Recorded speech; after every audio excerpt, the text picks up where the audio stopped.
Hey guys, today is Saturday, July 13th, and cut to the past.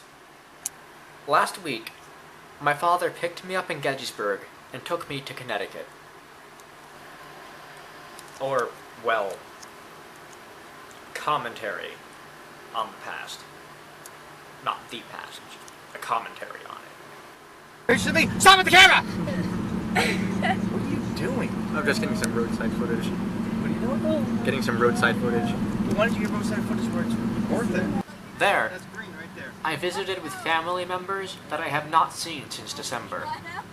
Suffice it to say that family, while it can be described with a whole host of positive adjectives, can also be, to put it lightly, aggravating.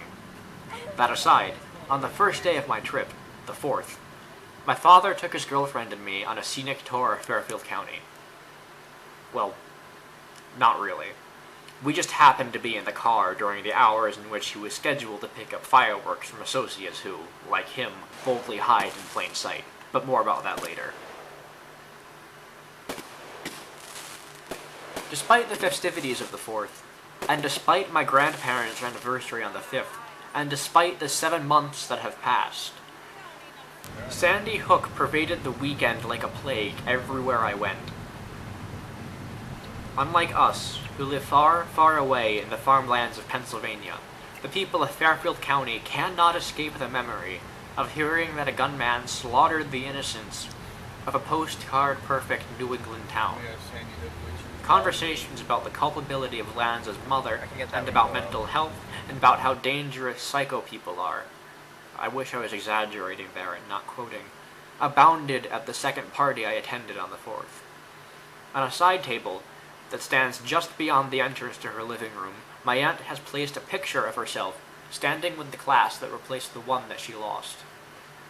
You have to make a conscious effort to avoid seeing their smiles when you go to sit in front of the TV. Green and white ribbons appeared in locations such as road signs and plaza billboards. The sorrow is inescapable. But the ribbons and the roadside memorials inspire more than sorrow. They remind the drivers and car passengers of Newtown's commitment to remembering the victims by creating a future that is safer and more loving than the world in which the victims perished. But in the midst of this remembrance, life went on and humanity continued to exist. The 4th passed in a glorious display of fireworks, and as they exploded, I wondered if anyone understands and appreciates the significance of the 4th beyond the parties and the cannons in the 1812 overture and the alcohol and, well, that. And it saddened and frustrated me to think that in my experience, people have become more excited about these ephemeral phenomena than about the historical and the moral and global and philosophical and political significance of July 4th. Over a week later, this intellectual snobbery has passed, or at least abated enough for me to think that perhaps the 4th is about parties and cannons and alcohol and fireworks. Perhaps it is about these and other ephemeral phenomena.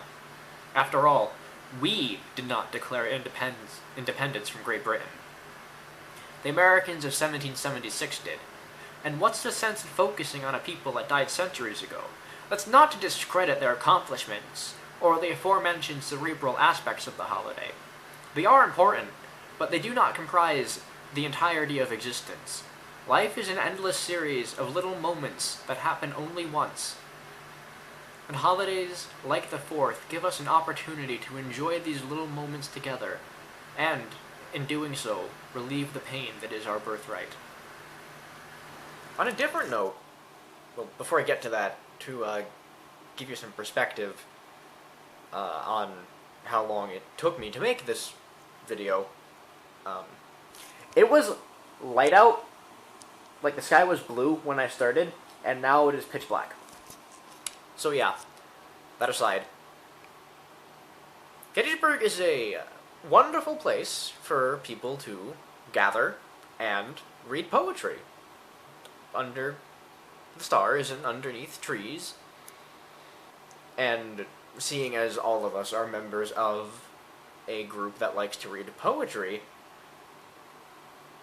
I think it would be a good idea for us to get together in Gettysburg and read some poetry. We might call the gathering a Dead Poet Society meeting. That's an invitation. More like a desperate cry from a very, very lonely young man. I'll see you guys soon. Bye.